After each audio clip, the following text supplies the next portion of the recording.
J'ai fait une excellente découverte cette année dans les 12 derniers mois. Puis cette découverte-là, c'est le film de science-fiction tchécoslovaque. C'est toute une talle de films dont j'avais plus ou moins jamais entendu parler. Puis a priori, on est d'accord que le film de science-fiction tchécoslovaque, ça a l'air un peu pas hyper excitant. Détrompez-vous, c'est hyper cool, il y en a des tonnes, c'est une super belle talle. Puis notre film d'aujourd'hui... Ah, pourquoi c'est bon? C'est un film de science-fiction tchécoslovaque. Ce film-là, c'est « Demain, je vais me réveiller et me brûler avec mon thé ». C'est ça le titre. C'est un des titres les plus longs que je connais. Et c'est ça, c'est une comédie de voyage dans le temps par un des plus grands réalisateurs de films de science-fiction tchécoslovaque, Jindřich Polák, je crois qu'il s'appelle. Il a aussi réalisé un film dont on va parler rapidement en recommandation vers la fin. Quoique c'est pas la recommandation en tant que telle. Et c'est ça, en réflexion, on va parler de Hitler, parce que c'est un film de voyage dans le temps, et ça concerne les nazis et Hitler, qu'on voit pendant une assez longue séquence vers le milieu. Et notre réflexion, ça va être le Hitler historique, comparé avec le Hitler mythologique, dont on entretient une sorte de légende en Occitan depuis la Deuxième Guerre mondiale, la fin de la Deuxième Guerre mondiale, et comment est-ce que tout ça est un peu récupéré au niveau narratif, idéologique, que j'oserais dire. Fait qu'essentiellement, le thème de la réflexion aujourd'hui, c'est pas parce que l'empereur est en train de te dire quelque chose de vrai qu'il est pas en train de te passer un sapin hitlérien. Mais avant d'aller dans tout ça, qu'est-ce que c'est notre histoire? Ben c'est ça, demain, nanana, me brûler avec mon thé.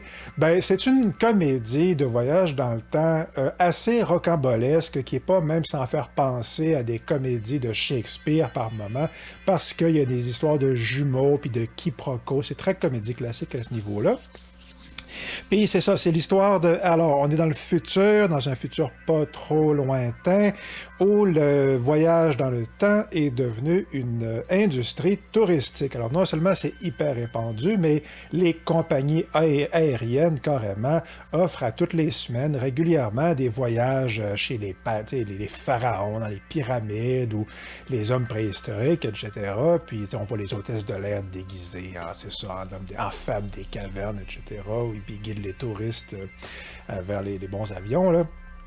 Et on a une bande d'ex-nazis qui sont réfugiés, genre en Argentine, et ils sont encore en vie parce que dans ce futur-là, on a découvert des pilules de longévité, ça tombe bien. Fait que eux, leur grand rêve, leur plan diabolique, en vérité, c'est qu'ils vont détourner un avion pour voyager dans le temps, n'est-ce pas? Une fusée, en fait, et ils vont aller présenter en décembre 1944 à Hitler, au moment où sa défaite est pratiquement garantie et assurée dans les 3 derniers mois du Troisième Reich, une bombe nucléaire et ainsi assurer la victoire au Troisième Reich. Qu'est-ce qui pourrait possiblement pas bien aller avec ce plan-là?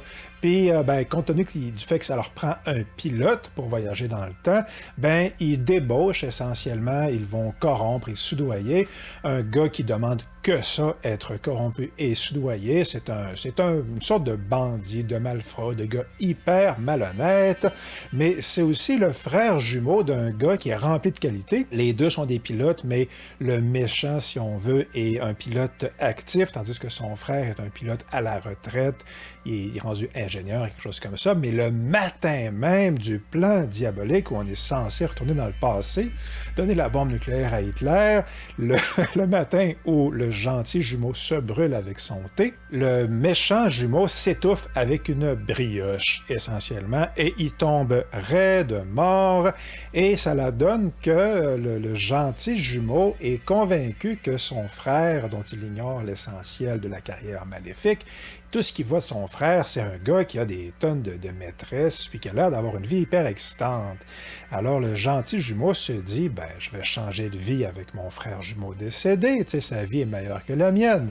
Mais évidemment, il déchante assez vite parce que il se trouve à devoir participer malgré lui au terrible complot des nazis, puis il va finalement voyager, il va être obligé de détourner l'avion, obligé de se retourner face à face avec Hitler, puis toute la bande des nazis dans le bunker, puis ça, ce n'est en quelque sorte que le début de leur mésaventure, là. C'est une succession ininterrompue de situations rocambolesques et loufoques, c'est très drôle, c'est très intelligent, j'ai adoré ça, beaucoup plus que ce que je pensais.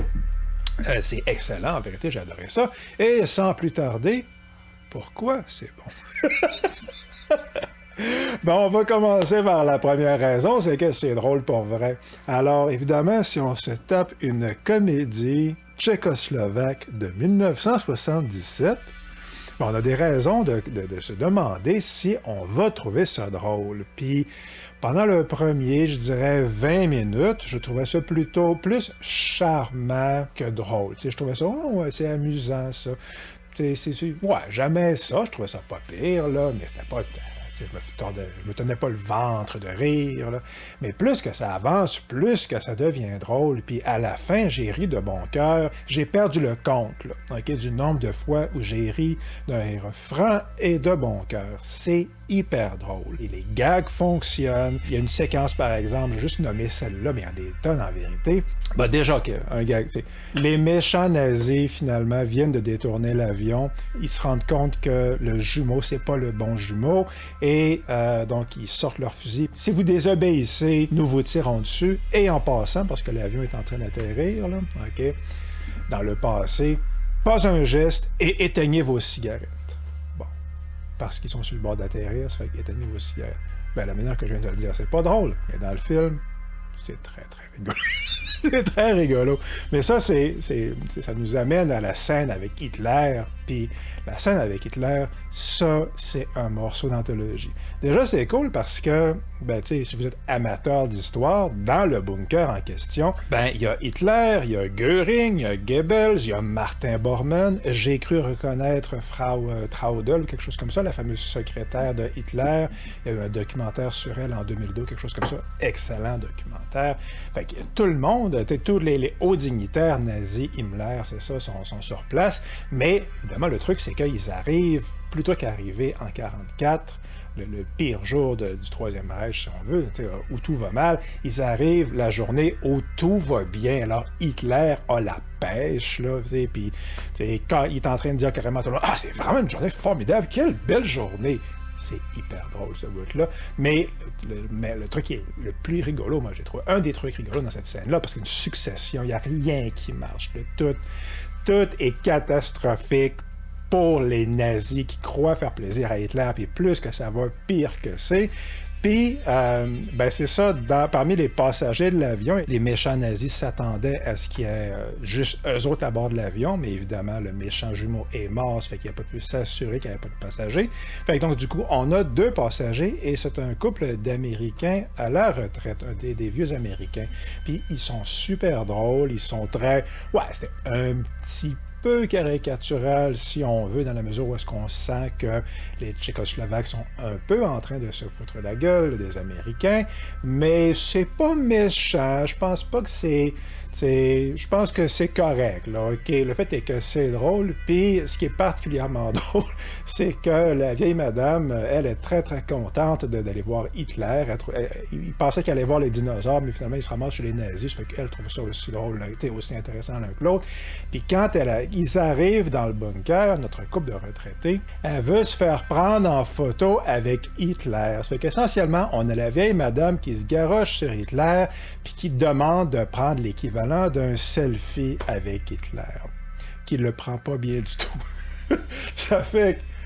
Écoutez, là, toute cette séquence-là, là, c'est hyper, hyper cool. Puis, ça, c'est particulièrement réussi. Encore une fois, tout le bout avec Hitler au milieu, c'est vraiment hyper efficace. Mais essentiellement, c'est drôle tout le long. Puis, je finis sur ce premier point-là en disant que c'est quand même, par moments, un humour plus noir que ce à quoi je m'attendais. Il y a quand même pas mal de monde qui meurt, mais c'est quand même dans un contexte où c'est dans une histoire de voyage dans le temps, puis ça me mène à mon deuxième point. Ben, c'est justement, c'est une super bonne histoire de voyage dans le temps qui regorge de paradoxes de voyage dans le temps, un petit peu comme dans Retour vers le futur 2. En fait, ça m'a beaucoup fait penser à Retour vers le futur 2, que j'ai pas vu depuis qu'il est sorti en salle, mais que j'oserais dire qui est moins réussi, à mon avis, que celui-là. Je trouve que ça marche mieux dans Demain, je me réveillerai, je me brûlerai avec mon thé, parce que dans les deux films, ce qu'on a, c'est une succession de transformations du continuum d'espace-temps, des événements historiques qui sont transformés à plusieurs reprises au cours du film, puis parce que il arrive quelque chose, puis là, nos voyageurs dans le temps vont retourner dans le passé pour changer cette affaire-là, puis ils croisent leur double, un peu comme dans Primer, un petit peu, comme une version plus rigolote et mieux filmée de Primer. Ça fait qu'il y a tous ces côtés-là de films de voyage dans le temps, finalement, tu sais, qui est une des affaires cool dans les films de voyage dans le temps, ces histoires de paradoxe temporel-là, qui est une grosse composante, une grosse partie du film. Tout le dernier tiers, essentiellement, c'est ça, c'est une série là, de revoyages dans le temps, puis de paradoxes, puis de comment est-ce que les méchants nazis gèrent leur double. C'est hyper cool, en fait. C'est vraiment très, très réussi. Puis c'est pas la seule trouvaille comme ça, en fait. Il y a plein de trouvailles de science-fiction qui sont utilisées à la fois à des fins comédiques, là, comme par exemple, il y a un genre de vaporisateur qui paralyse les gens, essentiellement, là, puis en plus qui leur peint le visage en vert, mais ça les paralyse. Puis, mais ça, il y a plein de trucs comme ça qui sont à la fois des gags, mais aussi des éléments de science-fiction, puis qui sont à plusieurs reprises dans le scénario, intégré à l'histoire d'une manière surprenante, inattendue et très bien trouvée et intelligente. Ça fait que, bravo, là, c'est ça. Puis, dans bien des cas, c'est ça, on s'attendrait à ce que ça soit juste un gag. C'est un truc qui passe rapidement comme ça, mais au moins, dans mon souvenir, à 2-3 reprises. C'est ça, on se rend compte vers la fin que tel élément de ce gag-là de voyage dans le temps qu'on croyait n'être qu'un prétexte à quelques rires, est finalement intégré dans l'histoire. Puis c'est super. Voilà, c'est ça. Puis il y a plein de détails en plus, farfelus. Les innombrables maîtresses du jumeau maléfique. Alors le gentil jumeau qui se fait maintenant passer pour son frère arrête pas de recevoir des claques en pleine face de ces femmes-là, ou de se faire péter la gueule par leur mari ou leurs amants jaloux, des choses comme ça. Puis c'est ça, il se trouve à être plus ou moins fiancé. Son frère était plus ou moins fiancé avec une assez jeune genre de gymnaste, dont toute la famille travaille dans un cirque essentiellement. Fait que cette séquence-là, moi je suis pas un grand fan de cirque, là, mais maintenant que c'est intégré dans l'histoire, ils sont sur, toute la famille est sur le toit de l'immeuble où ils vivent, puis il y a des trampolines, puis ils se lancent des couteaux là, parce qu'ils pratiquent leur numéro. Puis la manière que c'est traité, c'est cool, là, c'est très cool, puis c'est créatif, puis il y a une floriste, là, je ne donne pas tous les détails, là, mais la manière dont tout ça est mélangé dans l'intrigue, un chauffeur de camion à un moment donné, qui a une scène très très rigolote où est-ce que le gentil jumeau se fait prendre sur le pouce. Il y a l'équivalent d'un téléphone portable. Là, je finis là-dessus pour le deuxième point, là, mais c'est ça. Il parle au téléphone, puis il est en train de parler à lui-même 5 heures dans le passé, qui ignore qu'il va se faire kidnapper par les... qu'il va se faire enfirouapper par les nazis. Puis il est en train de parler à lui-même dans le passé, puis de raconter l'histoire de voyage dans le temps avec les nazis. Puis là, plus que ça avance, plus que le pilote des camions les regarde, là, le chauffeur des camions les regarde, puis il finit par le foutre à la porte de son camion, là, puis c'est très réussi, c'est très très drôle. Ça fait qu'encore une fois, la manière que je le raconte, c'est pas drôle, là, mais dans le film, ça l'est, là. Puis ça m'amène à ma troisième raison pour laquelle c'est bon, puis il y en aurait d'autres. J'ai pas parlé du jeu des acteurs, mais l'acteur principal, le gars qui fait les deux jumeaux, il est super bon, les autres acteurs aussi. Lui, en particulier, est très bon, mais la troisième raison pour laquelle c'est bon, c'est que c'est bien réalisé, finalement. Alors, ne nous trompons pas, ça a l'air d'un film d'Europe de l'Est plutôt moyen, là. Vous allez reconnaître tout de suite que c'est un film d'Europe de l'Est. Ce qu'on imagine qu'est un film d'Europe de l'Est, là. Okay. Si vous voyez un peu ce que je veux dire, là, ça n'a pas l'air d'une production hollywoodienne, mais c'est très bien tourné, finalement, puis les gags visuels fonctionnent. Fait que Monsieur Pollack, je pense qu'il s'appelle encore une fois, à la base, il a réalisé un de ses films de science-fiction, c'est un film du clown Ferdinand Dunant, qui était un clown légendaire en Europe de l'Est dans les années genre 50-60. J'ai pas encore vu le film, il est sur ma liste. Mais c'est pas... Puis il a fait des comédies, mais son film pour lequel il est plus connu, c'est Ikari XB1. C'est pas une comédie pour deux scènes, mais c'est un film hyper sérieux, qui est excellent, excellent.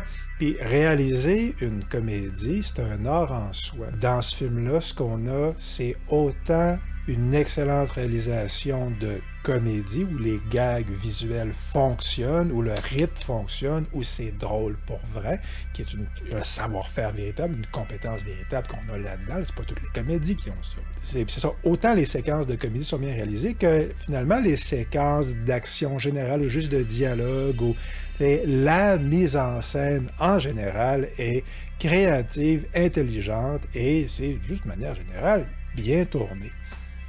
Fait que c'est un excellent film, drôle, intelligent, bien joué. Il y a une séquence absolument, absolument géniale dans le film où, c'est ça, les méchants nazis, juste pour être certain de convaincre Hitler, ils ont ramené un appareil à projection, okay, qui permet de projeter des images, là, des films essentiellement sur le mur, et ils ont amené des images d'archives de la chute du Troisième Reich. Ils montrent ça à Hitler, puis au début, Hitler refuse de le croire, mais la séquence dont on parle ici, encore une fois, je finis là-dessus pour pourquoi c'est bon, ben Hitler se ramasse tout seul dans le bunker, puis 2 heures avant, c'était le plus beau jour de sa vie, mais là, il est tout seul dans le bunker, puis là, il regarde des vraies images d'archives. Okay? Ce sont les vraies images d'archives de, entre autres, le procès de Nuremberg avec Göring, puis le suicide de Göring, puis l'arrestation de tout le monde, puis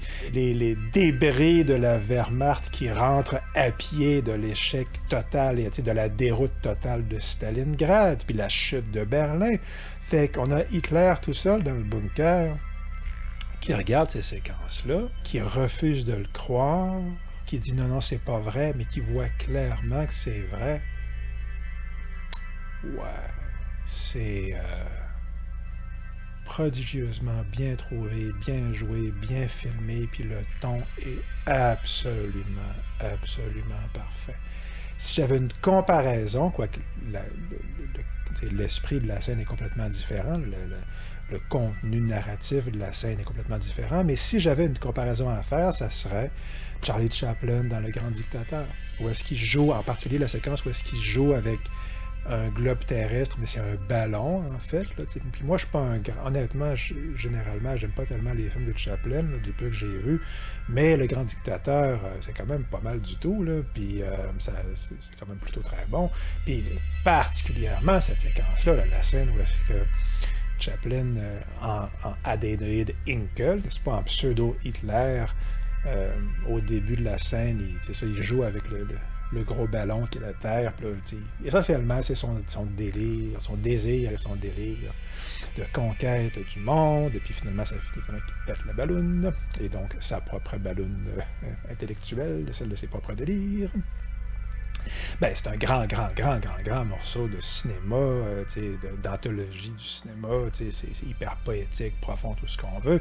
Ben, il y a quelque chose de ça dans cette séquence-là. C'est moins poétique parce que c'est moins une métaphore, mais en même temps, ça a beaucoup même, cette même genre de qualité poétique-là. C'est vraiment extrêmement réussi, puis ça vaut le détour encore une fois. Encore une fois, faut être le genre de personne qui aime regarder des films sous-titrés, ok, mais ça vaut vraiment la peine. Les récompenses sont pléthoriques, et puis plus que ça avance, plus que je me rends compte que les films d'Europe de l'Est, en général, puis certainement les films de science-fiction, sont souvent excellents. C'est pas tout bon, mais c'est souvent très bon, puis c'est le cas ici. Demain matin, je me lèverai et je me brûlerai avec mon thé. C'est excellent et je vous le recommande chaudement comme un thé brûlant. Ceci nous amène à ma fameuse réflexion. La réflexion aujourd'hui, c'est Hitler. Fait qu'en gros, tout ce qu'on va faire aujourd'hui, c'est démontrer puis c'est facilement démontrable à mon avis, je regrette de le dire, comment est-ce que le discours qu'on a sur le Troisième Reich en Occident depuis 75 ans à peu près est de mauvaise foi. Puis c'est particulièrement épineux parce que il est clairement basé sur quelque chose d'absolument vrai. Puis c'est ça le propos. Okay? Le propos ici, le sujet, puis je pense qu'il faut le dire. Là, on est rendu à l'étape de notre histoire collective où il faut le dire à haute voix, là, okay? D'après moi. C'est que, ouais, Hitler, c'est absolument maléfique de toutes les manières possibles et imaginables, mais la manière qu'on a utilisé Hitler depuis 75 ans est entièrement idéologique et, pour cette raison, d'une totale mauvaise foi. Puis ça aide absolument personne, puis c'est nettement nuisible, particulièrement dans des circonstances où, comme disait Bertolt Brecht, dont on reparlera rapidement tantôt, le ventre est encore fécond d'où pourra naître la bête immonde, n'est-ce pas? C'est soit lui, soit Jean Paulhan. Là. Les raisons sociologiques, psychologiques, si on veut, jusqu'à un certain point culturel, qui ont rendu quelque chose comme un Hitler possible en Allemagne, ces raisons-là, oui, elles continuent d'exister, elles sont toujours là. Oui, on est d'une certaine manière toujours à risque de voir ressurgir quelque chose comme le fascisme ou le nazisme, mais on ne le voit pas venir, on ne le voit pas même quand il se manifeste de nos jours, parce que ce qu'on cherche, c'est la version caricaturelle et idéologique du nazisme. On cherche du monde moustachu, essentiellement. C'est ça, on cherche la version du nazisme qui est conforme à ce que la puissance qui a gagné la Deuxième Guerre mondiale dit que le nazisme était. Okay. Puis cette version-là, elle est idéologique. Et qu'elle n'est pas conforme à la réalité, ça fait que quand on le voit dans la vraie vie, on ne le voit pas. T'sais, les indices qu'on cherche, qui vont nous permettre de reconnaître le fascisme, okay, ce ne sont pas les indices réels et historiques, ce sont les indices qu'on a appris dans notre formation idéologique, qui est la culture dans laquelle on baigne à la journée longue depuis 75 ans. Alors, ma prémisse ici, clairement, c'est que le nazisme, quand nous on pense aux nazis, okay, et à Hitler, okay, on a une image en tête, on a une sorte d'idée en tête, puis on est certain de savoir qu'est-ce que c'est, mais ce que je propose ici, c'est que cette vision-là, elle est en bonne partie illusoire, elle est idéologique, elle est basée sur l'histoire que collectivement on se raconte depuis environ 75 ans, qui n'a qu'un rapport plus ou moins lointain avec la réalité. C'est essentiellement, on est en train de parler du téléfilm du Troisième Reich, puis à quel point c'était terrible, à la place de comment c'était dans la vraie vie. Okay. Puis oui, il y a des tonnes de ressemblances, naturellement, puis OK, mais il y a aussi des différences, puis la mauvaise foi dont on va parler aujourd'hui, elle se situe dans cet écart-là entre ce qui est vrai, puis que tout le monde reconnaît comme étant vrai, le côté maléfique du régime, etc., de nombreuses manifestations de comportements ignobles et iniques, okay? Mais l'écart entre cette évidence-là, qui est vraie, puis la manipulation de cette évidence-là à des fins idéologiques, puis pour créer un discours avec un absolu moral qui est inattaquable et donc derrière lequel le pouvoir peut se cacher. Alors, OK. Le nazisme historique. Je ne vais pas m'éterniser là, je vais y aller rapidement là, parce que, encore une fois, on en aurait pour des heures et des heures, puis c'est un sujet hyper important et épineux dont on risque de parler à plusieurs reprises au fil des mois et des années. Mais le Hitler que nous, on a en tête, par exemple, c'est ça, c'est okay, le démagogue, le manipulateur, c'est ça, le conquérant, etc. Puis on va entrer un peu dans le détail. Puis on a en tête une sorte de figure surnaturelle, toute puissante, le génie du mal, puis etc. Oui, Hitler était 100% maléfique, et non, son régime n'avait rien de bon, et oui, son régime gouvernait par la terreur, okay, mais en même temps, okay, pour fonctionner au quotidien, il ne faisait pas juste gouverner par la terreur. Il ne faisait pas que ça. Okay. Dans le quotidien, okay, le régime avait besoin de s'assurer la complicité de tout le monde. Puis une partie de cette complicité-là reposait sur le fait que les gens voyaient leurs voisins se faire arrêter à 4 heures le matin, particulièrement, évidemment, les Juifs, là. Mais quoi, pas qu'eux seulement, mais évidemment, en bonne partie. Puis ouais, éventuellement, les gens voyaient les trains remplis de monde, puis ils posaient pas trop de questions, les trains qui se dirigeaient vers des camps d'extermination, puis etc. Fait que, ouais, il y avait tout ce côté-là, puis il y avait une forme de complicité plus ou moins tacite, plus ou moins silencieuse, plus ou moins... une forme d'aveuglement volontaire qu'on rencontre, par exemple, chez la secrétaire de Hitler que j'ai mentionné tantôt. Elle mentionne ça en entrevue, qu'elle ne savait rien, en vérité, des vrais crimes des nazis. Elle, tout ce qu'elle voyait, c'était son patron, qui est Hitler, puis elle le trouvait relativement sympathique, puis elle était bien contente d'avoir la job avec la superstar de l'époque, il faut bien le dire comme que c'était. Là. C'était une figure... hyper aimée de beaucoup de gens. Okay? C'est ça, c'est une personnalité hyper populaire, mais en même temps, elle voyait juste le côté positif de ça, le côté culte de la personnalité, mais elle a dit aussi en entrevue qu'elle aurait pu en savoir plus sur les crimes du régime, puis elle voulait juste pas le savoir, elle n'était pas curieuse, elle voulait pas, puis c'est ça. Mais bon, puis je ferai remarquer ici en partant que ce type d'aveuglement volontaire-là, il est très facile à reconnaître. Hein? Il n'est pas très difficile de trouver des exemples de comportements pas si lointains que ça de celui de Frau Traudel. J'ai peut-être des gens que vous connaissez très bien, là, je veux dire, dans le monde aujourd'hui.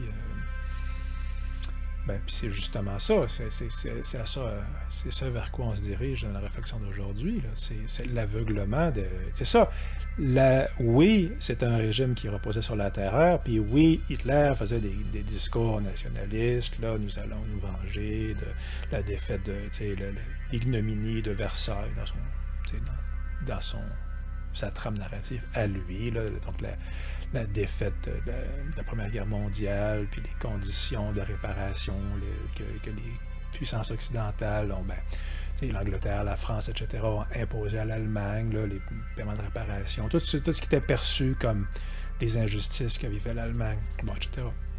Fait quoi, il y a tout ça, mais bon, deux choses. Premièrement, un aspect qui n'est pas mentionné, c'est pourquoi est-ce que ça a autant rejoint les gens.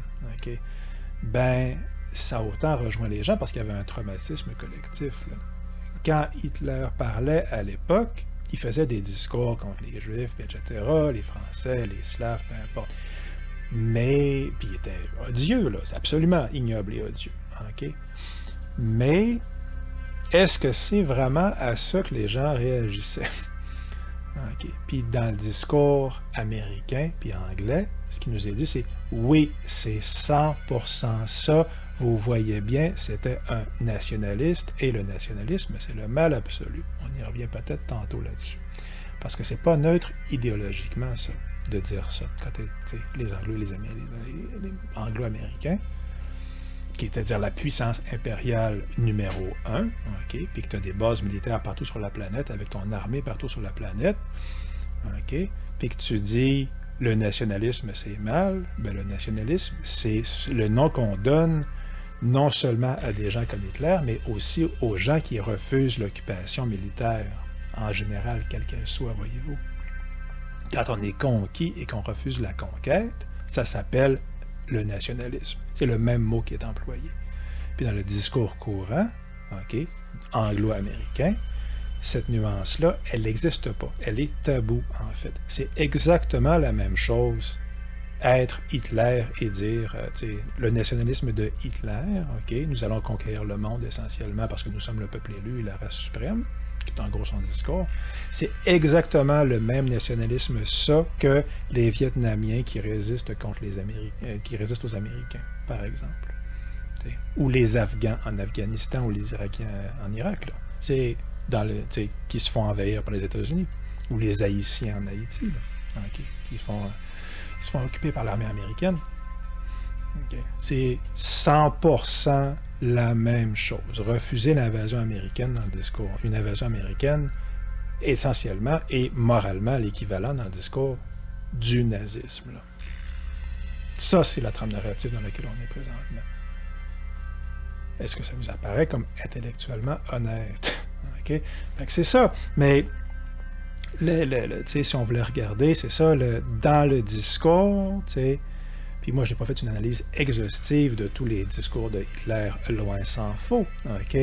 Mais ce que je sais, par exemple, c'est que, il y a des références, par exemple, à Frédéric II de Prusse, puis des choses comme ça. Essentiellement, dans l'histoire collective que les nazis racontent, OK, qui est évidemment truffée de mensonges et de manipulations. Mais il y a un élément de ça, moi, qui m'apparaît être dans la continuité d'une blessure collective qui remonte à la guerre de 30 ans, c'est-à-dire une des pires catastrophes de l'histoire de l'humanité, un des pires traumatismes collectifs, où c'est ça, j'en parle assez souvent parce que c'est un épisode historique ignoré qui a été vécu comme l'apocalypse par les gens qui l'ont vécu, puis c'est la guerre de 30 ans, mais il y a vraiment environ une période de 15 ou 20 ans où c'est vraiment absolument horrible, les gens pendus à des arbres, là, puis, c'est vraiment vécu comme la fin du monde. Une génération complète a cru que c'était l'apocalypse biblique, là, tellement c'était épouvantable.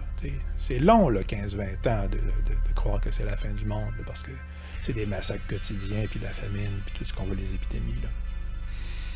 Bon, ben, puis une grosse partie de ça vient, et une grosse partie de ça tourne autour de ce qui était l'Allemagne pré-unifiée, c'est-à-dire le moment où l'Allemagne, c'est quelque chose comme 50, 60 duchés, baronnies, des micro-royaumes essentiellement, là, qui des seigneuries désunies. Okay? Puis cette désunion-là a contribué à ce traumatisme collectif-là, okay? Qui, encore une fois, est atroce et épouvantable. Je suis pas certain que ça ressent encore aujourd'hui.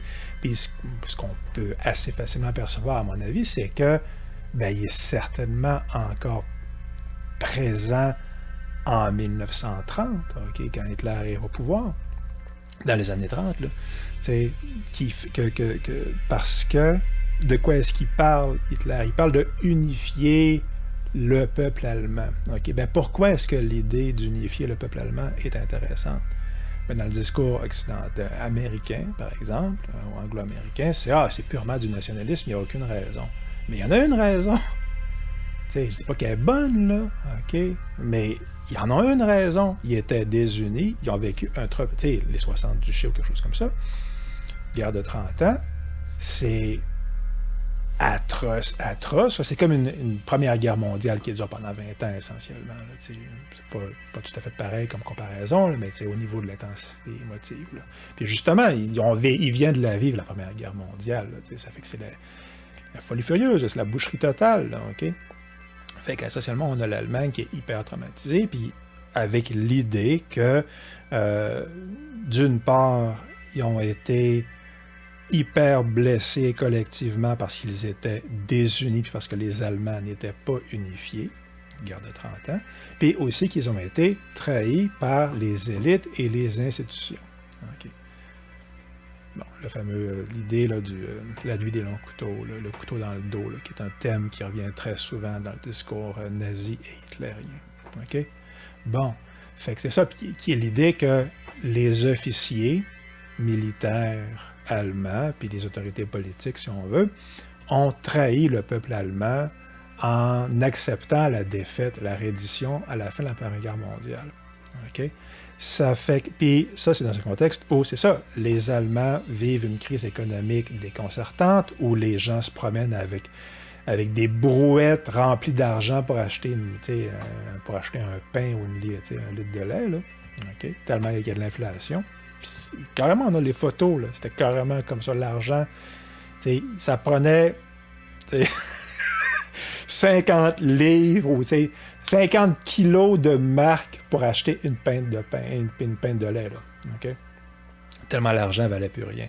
Ben ça, c'est en partie lié, au moins dans l'esprit des Allemands à l'époque, mais c'est ça, c'est lié avec la crise économique qui est une conséquence directe ou indirecte des paiements de réparation que l'Allemagne a dû payer à la France en particulier après la Première Guerre mondiale. Fait qu'eux, ils disent, on a été, nos conditions de vie épouvantables, OK, puis la famine, puis le chômage, puis C'était la faim, là, les vrais problèmes animaux fondamentaux d'un corps humain, la terreur que ça implique, l'angoisse constante, ben tout ça, c'est ça, c'est la faute aux autorités, la faute à ci, la faute à ça.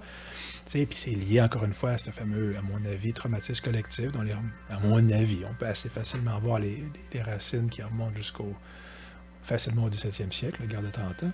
Fait que ouais, OK, ben c'est plus facile, c'est plus complexe ça comme discours que simplement c'est des nationalistes et ils font appel, c'est de la pure démagogie, ils font juste inventer des problèmes qui n'existent pas par une forme d'hypnose collective, qui est à peu près le discours que les Américains puis les Britanniques tiennent sur le phénomène. Là, OK? Puis dernier truc que je dis sur le Hitler historique, ben c'est ça. Je mentionnais qu'il ne gouvernait pas que par la terreur. Je n'avais pas fini mon idée là-dessus. Ben, le truc, c'est qu'il crée de l'emploi pour tout le monde. OK? Puis ouais, il crée de l'emploi, entre autres, parce qu'il fait arrêter les Juifs et un paquet de monde. Puis fait que ça crée forcément de l'emploi. C'est ignoble, OK, mais c'est ça. Il y a eu un boom économique après la Deuxième Guerre mondiale parce qu'il y a tellement de monde qui est mort pendant la Deuxième Guerre mondiale que ça a créé de l'emploi parce que le monde était mort. Ça, c'est la réalité. OK? Puis les États-Unis étaient la puissance économique mondiale parce que c'était la seule économie qui tenait encore, puis tout était détruit. Ça fait qu'il fallait tout reconstruire. Ça fait que c'est eux autres qui ont reconstruit. OK? Ben, ça, c'est la réalité. Voyez-vous? Fait que c'est peut-être pas merveilleux et noble et transcendant, tout ce que vous voulez, mais bon, c'est ça. Ça fait que Hitler, qu'est-ce qu'il a fait? Il est arrivé au pouvoir, puis il a dit, OK, moi, je me bâtis une armée pour conquérir le monde, essentiellement. Fait que, ouais, il a créé de l'emploi. OK, puis il a créé de l'emploi en faisant travailler les gens dans des usines d'armement puis des choses comme ça, mais le fait est que les gens avaient un boulot, puis il y avait de l'argent. Il y avait de la propagande, c'est vrai, OK? Puis oui, quand on pense propagande nazie, on imagine toujours soit Triomphe de la volonté, là, le film de Leni Riefenstahl, qui est visuellement un grand film, mais qui est des discours de nazis tout le long. OK? Ça fait que c'est carrément de la grosse propagande. Énorme. Ou Le Juif sus, évidemment, qui est ignoble. OK, quoi que je ne l'ai pas vu, là, mais qui est un gros film de propagande avec une version hyper caricatural du méchant juif, okay, tel qu'il apparaît dans le discours nazi. Okay. Donc ça, c'est ce qu'on imagine que c'est la propagande nazie. Mais j'en ai regardé il n'y a pas longtemps des films qui appartiennent à l'époque de propagande nazie. Okay. Puis aussi des films d'après-guerre qui sont absolument fascinants. Il y a entre autres, mais ceux pendant la période nazie, puis ce qui est surprenant, c'est à quel point le discours idéologique est dissimulé, en fait. À quel point ils sont précisément pas en train de nous assommer avec un gros message idéologique. Comment l'idéologie du régime nazi dans les films de propagande, okay, qui sont souvent très bien réalisés, qui sont au niveau cinématographique souvent très très bons. Pas tout le temps, mais meilleur que ben des films d'Hollywood de l'époque. C'est normal, l'Allemagne, c'est le grand chef, le grand chef-lieu c'est un peu la Mecque du cinéma, certainement dans les années 20, là. Okay. C'est là que ça se passe, l'Allemagne. Dans les années 20, pour le cinéma. Fait qu'il reste encore plein de monde, là. Il y a un Titanic en particulier. Un film sur le Titanic de 1940. Puis c'est complètement un film de propagande, gros comme le bras. Mais comment est-ce que ça se met en place? Parce qu'il y a des méchants capitalistes anglo-américains, puis il y a un personnage qui a été rajouté, créé pour le film, qui est le bon ingénieur allemand qui travaille à bord du Titanic, qui est noble et vertueux et rempli de qualité. Puis regardez ça, puis comparez ça, je m'excuse de le dire, là, mais comparez ça avec le film américain moyen. Où est-ce qu'on rajoute le bon personnage américain qui n'est pas dans l'histoire d'origine, mais qui finalement est là. Je n'ai pas d'exemple en tête, là, mais je pense qu'on en trouverait sans trop de difficultés. Okay, puis remplacer le méchant capitaliste fourbe par le méchant terroriste ou communiste, ou peu importe. Là. Faites l'exercice, le Titanic de 1943, je pense. Là, ça se trouve sur YouTube en version sous-titrée anglaise. Là. ben, vous allez probablement constater comme moi que, un, c'est super bien réalisé. C'est pas du tout ce qu'on imagine. Et deux, que c'est ça, c'est de la grosse propagande, mais elle est évidente pour nous parce qu'on sait que ça en est. Mais comparer les procédés qui sont utilisés aux procédés utilisés dans les films américains moyens ou anglais ou britanniques, je m'excuse, mais ce sont les mêmes procédés. Les Américains puis les Britanniques présentent, par exemple, un mélange dans le discours sur les nazis, où est-ce qu'ils mélangent les fameuses chemises brunes puis les SA, en gros, puis les SS. Puis encore une fois, on est d'accord que tout ce monde-là est profondément mauvais et maléfique. Okay?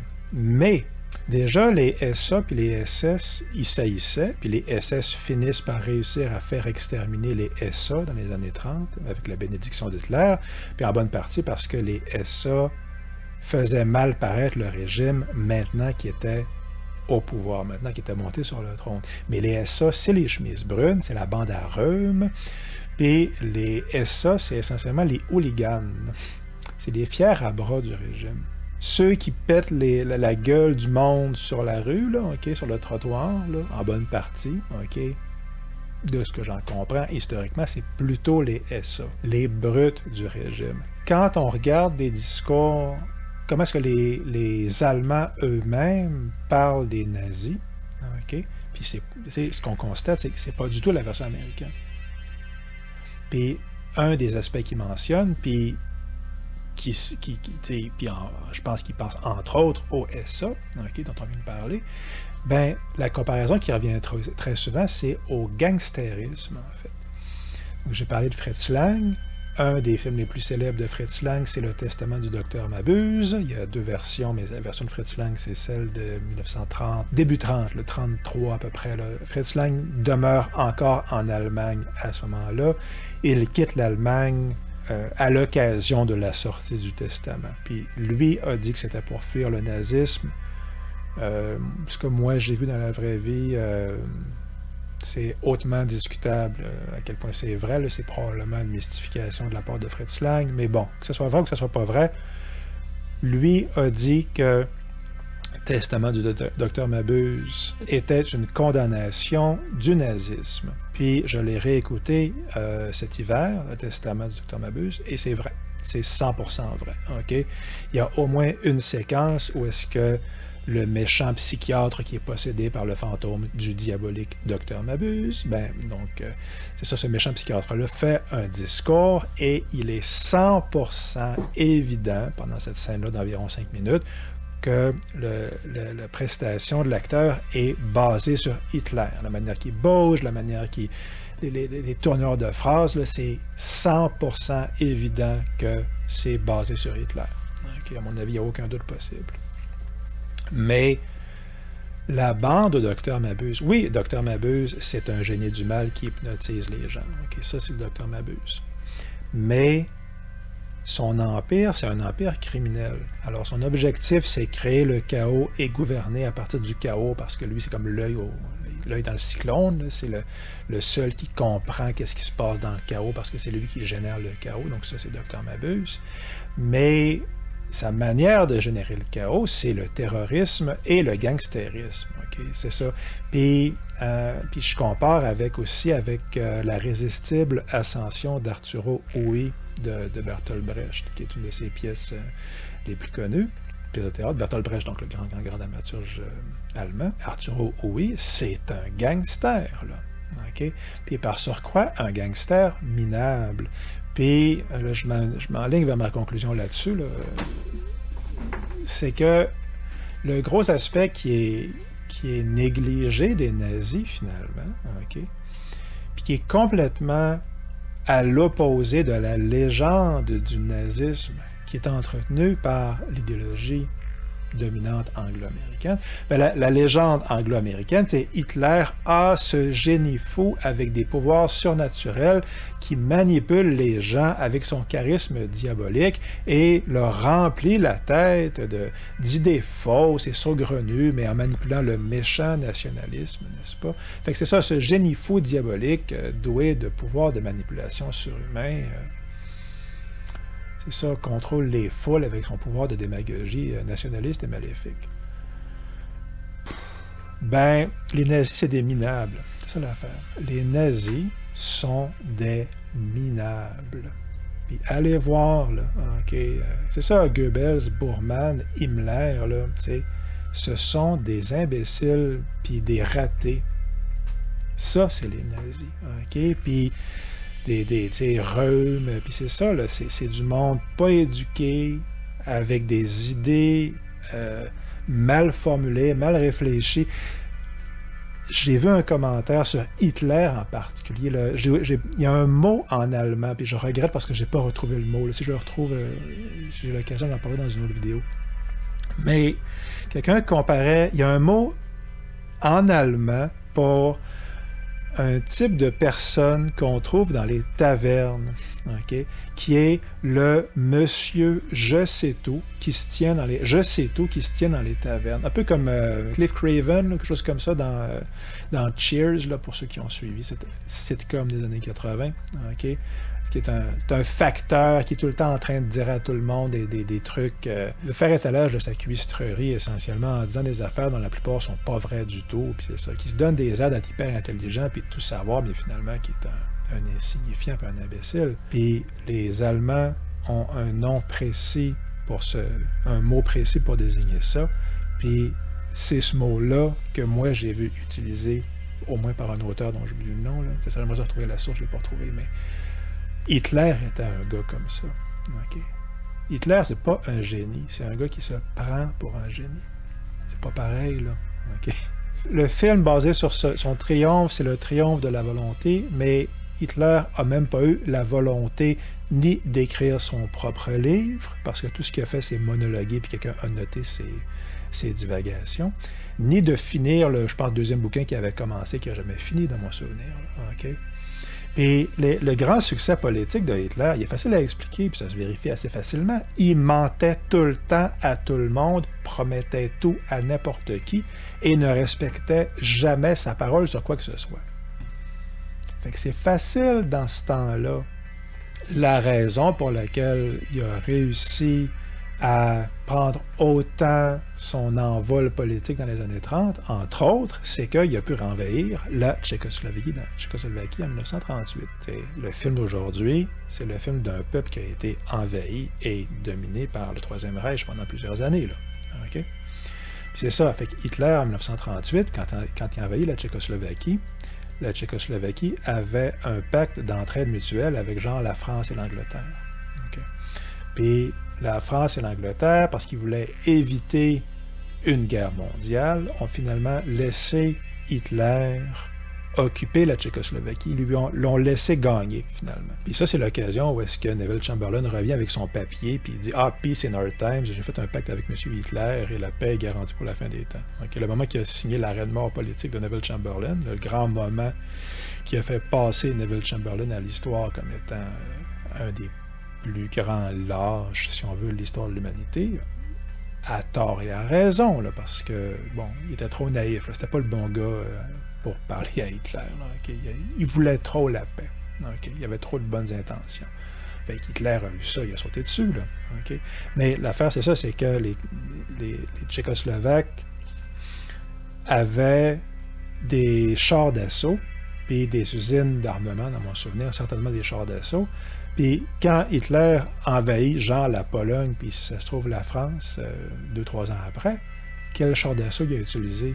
Ceux qu'il a pris aux Tchécoslovaques. Fait qu'il a envahi la Tchécoslovaquie en 1938, il n'y avait aucune chance de gagner, puis en plus, la Tchécoslovaquie avait un pacte d'entraide mutuelle avec la France et l'Angleterre. Puis la France et l'Angleterre ont laissé l'Allemagne gagner, puis ils ont dit « Ah, sais-tu quoi? Garde les chars d'assaut, finalement. » Et les usines d'armement. Fait que c'est ça qui a permis la Deuxième Guerre mondiale. Okay? C'est pas le génie politique ou militaire de Hitler, qui est un imbécile fini, là. Aucun jugement sur quoi que ce soit, mais qui est certainement capable de mentir puis de reconnaître les gens qui vont croire ses mensonges. Ben ouais, ça, c'est les grands... Ça, ouais, si on considère que mentir aux gens, c'est du génie, ben ouais, il y avait du génie là-dessus. Il était de mauvaise foi, il était menteur. c'est pas de la magie noire, là.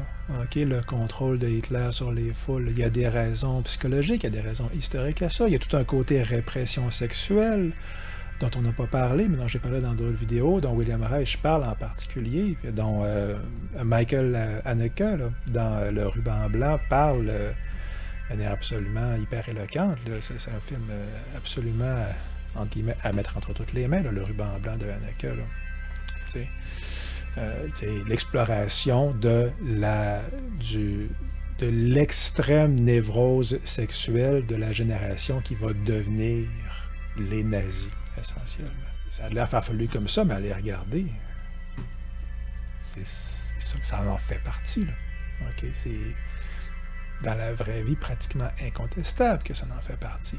Mais dans le discours anglo-américain, c'est pas du tout ça qu'on présente. Okay? Puis on présente pas du tout ça, pas ni les mensonges de Hitler, ni le fait que les gens qui manipulent, oui, mais les gens qui manipulent ont des douleurs véridiques. Okay?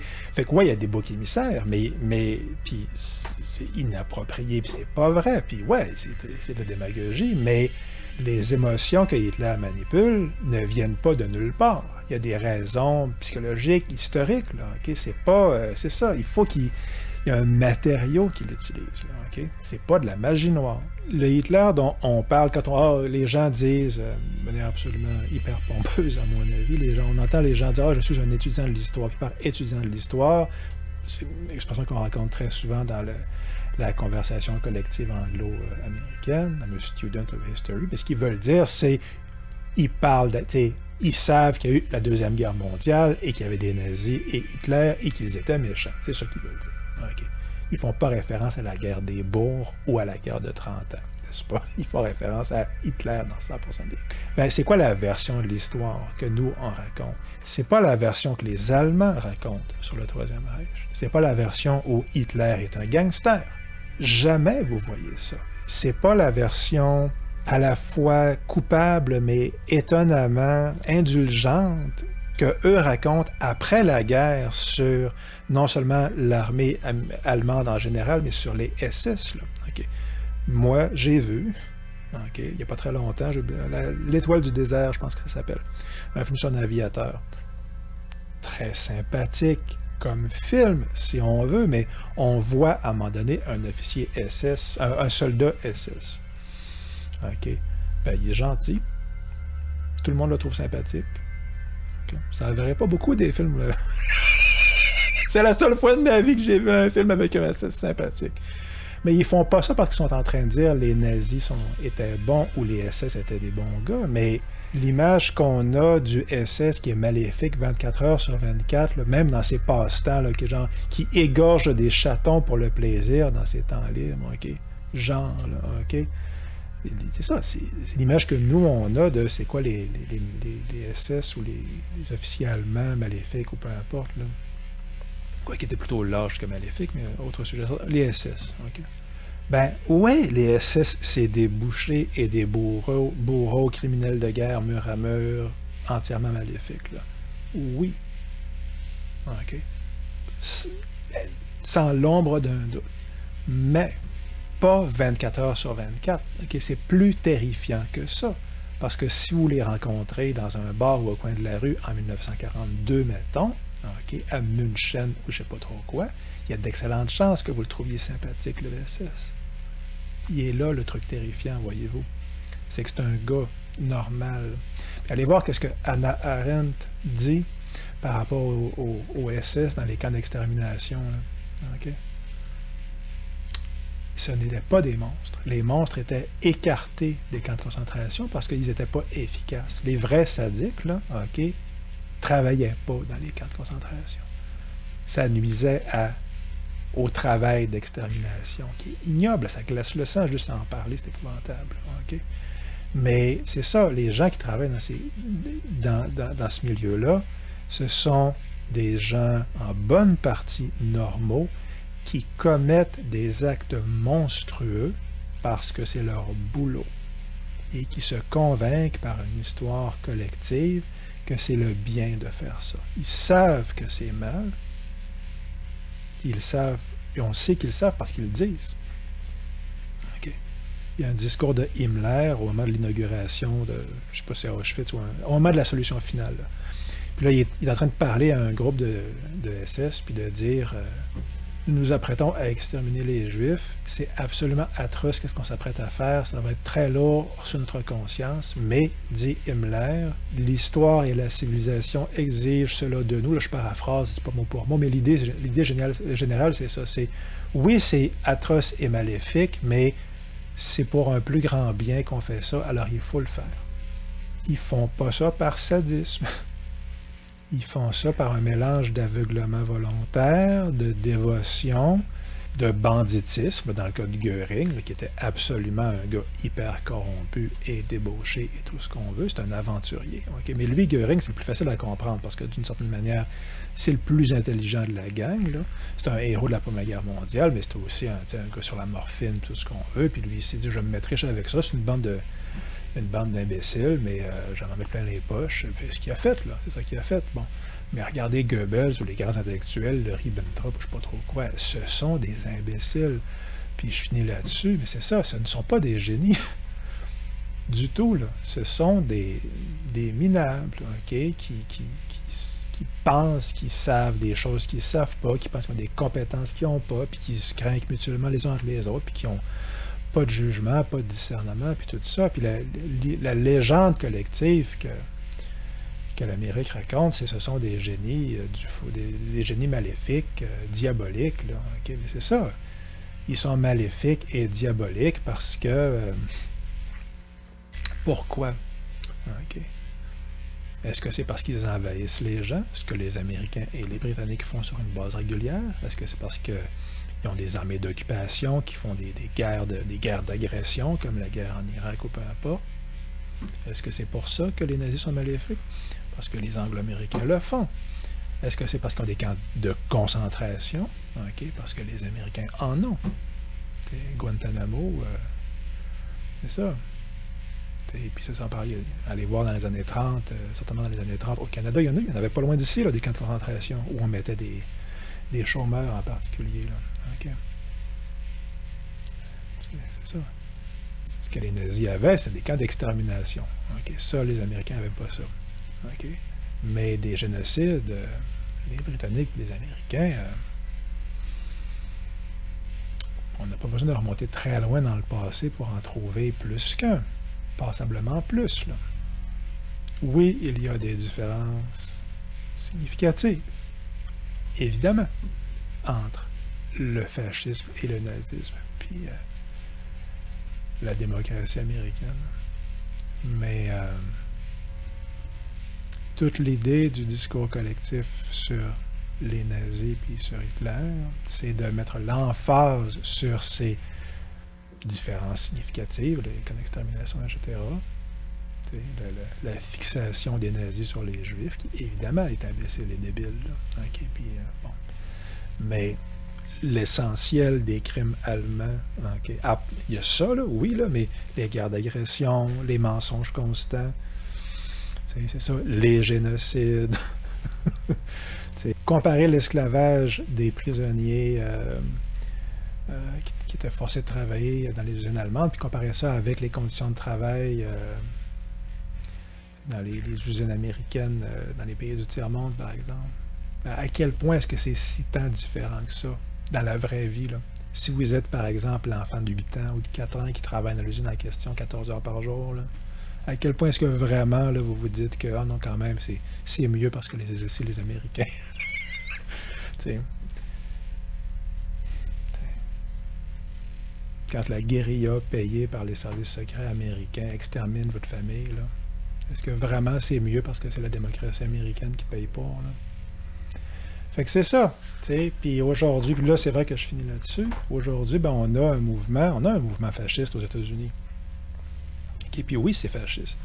Le truc à Trump, là, c'est un truc fasciste. C'est très proche. Là, okay. Ça serait trop long aujourd'hui, pour cette vidéo aussi, de rentrer dans le détail de pourquoi et comment le mouvement de Trump est réellement fasciste ou à toute fin pratique, là, fasciste. Là, que la pathologie profonde qui s'exprime est la même pathologie que le fascisme. Okay?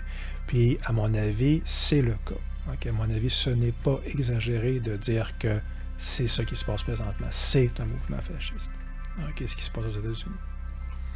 Mais ce que le discours actuel cache, par exemple, ne révèle pas, c'est que c'est un mouvement, ce mouvement fasciste-là, ça fait au moins 20 ans qui se prépare, depuis les années 90, donc pas loin de 30 ans, là, qui se met en place. Là, OK, puis ça serait, c'est assez bien documenté. Là. Ce gars-là n'est pas arrivé comme un cheveu sur la soupe, puis bing bang, voici le quatrième Reich américain. Là, OK? Il y avait des appuis institutionnels nombreux, finalement. Il y avait Fox News, il y avait tout un... C'est ça, une culture, puis un discours, une trame narrative collective, qui est le discours de la gauche, qui est justement, nous avons été trahis, puis en bonne partie, ils l'ont été. OK. La population américaine a été trahie par ses élites. C'est ça, a été décimée par les politiques économiques là, des 30 dernières années ou 40 dernières années. Fait que, ouais, ils ont du ressentiment, puis c'est pas purement par racisme. Là. OK. Comment se fait-il qu'une société qui base depuis 75 ans toute sa légitimité, donc la société américaine, puis un empire, OK, qui base toute sa légitimité mondiale depuis 75 ans sur le fait qu'il s'est opposé au nazisme et au fascisme, comment se fait-il qu'il est aujourd'hui aux portes de devenir un régime carrément fasciste? Comment cela est-il possible?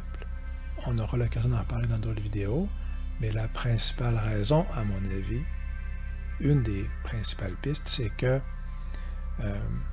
l'antinazisme américain, bien que basé sur le fait que le nazisme, évidemment, était maléfique, ce qui était vrai, mais son utilisation de cette vérité, que le nazisme était maléfique, a toujours été idéologique et de mauvaise foi.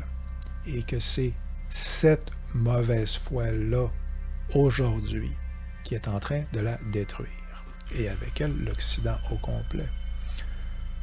C'est ça, parce que si l'Amérique tombe, le reste de l'Empire tombe. Puis le reste de l'Empire, c'est nous autres. Qu'est-ce qui fait tomber l'Amérique présentement? C'est qu'elle est prisonnière de sa propre mauvaise foi et ne sait pas comment s'en sortir et n'est même plus capable d'envisager une manière de penser le monde autre que celle qui est dominée et déterminée par sa mauvaise foi.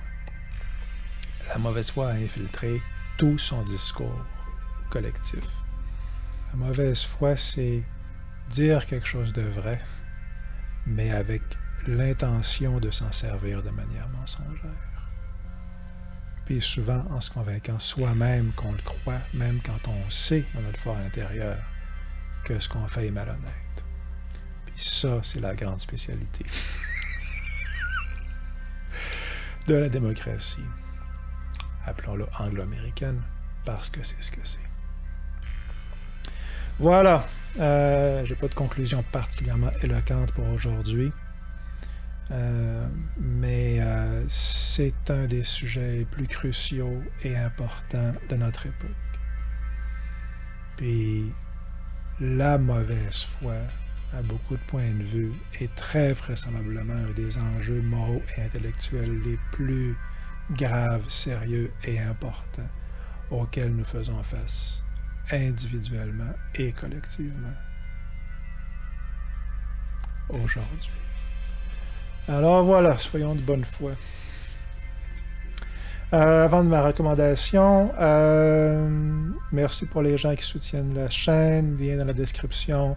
Merci pour vos bons mots dans les commentaires qui me touchent beaucoup, me font très plaisir. Merci pour vos réflexions souvent intelligentes. Merci de prendre le temps d'écrire. Écrire un long commentaire, ça prend du temps. Des fois, je réponds pas très longuement, là, mais je le vois le temps que ça prend, puis je l'apprécie. Donc, merci vraiment beaucoup d'être là. Je suis à pas loin de 400 abonnés présentement, 394 en date d'aujourd'hui, de tantôt, là. Fait que c'est très cool. Fait que merci beaucoup, puis merci de me suivre dans ma propre réflexion, puis mon propre cheminement à travers mes aventures morales et intellectuelles. Et ma découverte de la science-fiction tchécoslovaque et mondiale et thaïlandaise, et peu importe, merci d'être là. Je vous aime, la vie est belle. Donc, recommandation, j'avais pensé recommander Ikari XB1 de M. Pollack, là, où j'oublie son nom encore une fois précis, mais le réalisateur dans notre film d'aujourd'hui. Ikari XB1, encore une fois, probablement dans mes 10 films de science-fiction préférés, un film en noir et blanc, mais très, très, très, très bon. C'est ma recommandation officieuse, parce que, entre autres, c'est un film de science-fiction, c'est tchécoslovaque, c'est le même réalisateur, ça fait que ça vaut vraiment le détour, mais c'est pas ma recommandation officielle, c'est ma recommandation bonus. Ma recommandation officielle, c'est un film, c'est pas de science-fiction, mais c'est Moloch de Sokourov, film sur Hitler, puis en principe, d'après Sokourov, basé sur les entretiens réels de Hitler, là, les journaux de Goebbels, je pense, puis les comptes rendus du secrétaire, pas Traudel, mais un autre secrétaire de Hitler. Bref, c'est ça, c'est apparemment basé, entre autres, sur des vrais recensements, de vraies conversations de Hitler, puis de son entourage, le Bormann, etc., Goebbels. C'est l'histoire des vacances de Hitler dans son bunker dans les montagnes, là, ou sa forteresse dans les montagnes, le repère de l'aigle, ou le nid de l'aigle, je pense qu'il appelait ça. Il y a une image qu'on voit à un moment donné, des images d'archives en couleur, là, Hitler là, dans les montagnes, là, qui est de bonne humeur, puis avec son chien, là, je pense que c'est là que ça se passe. Puis, et ça commence avec Eva Braun qui danse là, dans cette forteresse en pierre, n'est-ce pas, spartiate, avec le brouillard, là, puis avec la musique de Wagner, là, la musique, je pense, de Götter d'Amero, le Crépuscule des dieux. Là. Ça fait très fin du monde, très onirique fin du monde, mais fondamentalement, c'est l'histoire des vacances de Hitler. Les dernières vacances de Hitler où ça va bien, pendant que ça va bien, ça va encore bien essentiellement. Puis il est là avec, c'est ça, Goebbels, Bormann, puis quelques-uns de ses proches, là, puis on voit évidemment les rivalités hyper mesquines des nazis les uns avec les autres. Goebbels, je crois, est interprété par une femme là-dedans, puis ça marche vraiment hyper bien. Le casting est génial de Goebbels là-dedans. Mais qu'est-ce que ça raconte fondamentalement? C'est à quel point Hitler et sa bande étaient minables. Profondément minables. Puis il y a une séquence, où est-ce que Hitler est en train de parler avec Eva Braun là, vers la fin. Puis il y a des boxeurs bleu poudre, là, okay, des shorts, là, des sous-vêtements. Là, okay. Puis à un moment donné, vers le milieu, ils font un pique-nique, là, Hitler et sa bande, puis t'as les soldats, la garde prétorienne de Hitler, essentiellement. Puis, c'est ça, Hitler, puis Eva Braun, puis les autres nazis se mettent à faire des blagues grosses, épaisses, lourdes, là, puis quasiment à faire la danse du canard, là, je veux dire, être vraiment, là, hyper lourd, là, genre beauf, là, hyper lourd. Là. Puis c'est tellement gênant que la garde prétorienne tourne le dos pour pas voir l'abjection totale de cette bande de deux de pique, okay, qui est Hitler et c'est ça, les hautes pontes là, du nazisme. C'est ça, c'est des minables. Okay? Puis regardez les gens qui suivent, je parle pas monsieur, madame, tout le monde, là, mais les hautes sphères du trompisme, par exemple, aux États-Unis. C'est pas pour faire polémique, là, mais regardez le genre de monde que c'est, là, okay? Le niveau intellectuel puis moral de ces gens-là. Particulièrement intellectuel, mais puis regardez n'importe quel de ce genre de mouvement-là.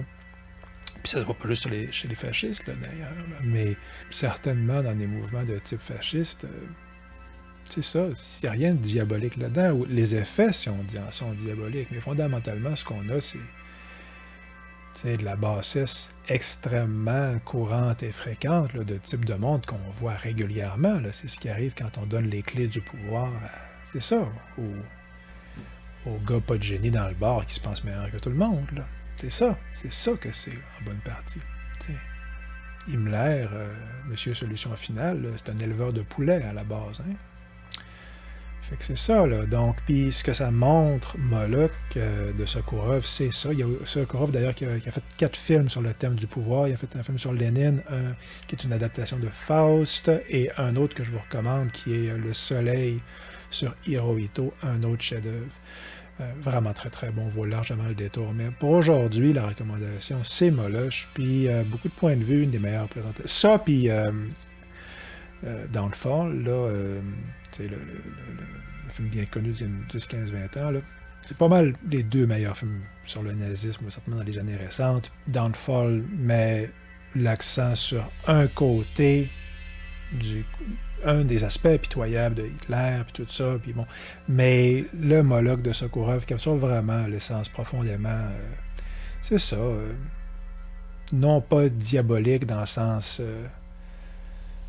tout-puissant, mais diabolique dans le sens banalité du mal, là, qui est dans le sens, ce sont des gens hyper ordinaires, d'une très petite envergure intellectuelle et morale, qui se sont trouvés dans des positions de toute puissance, puis qui sont, c'est ça, qui ne méritent pas d'être transformés en créatures légendaires, t'sais.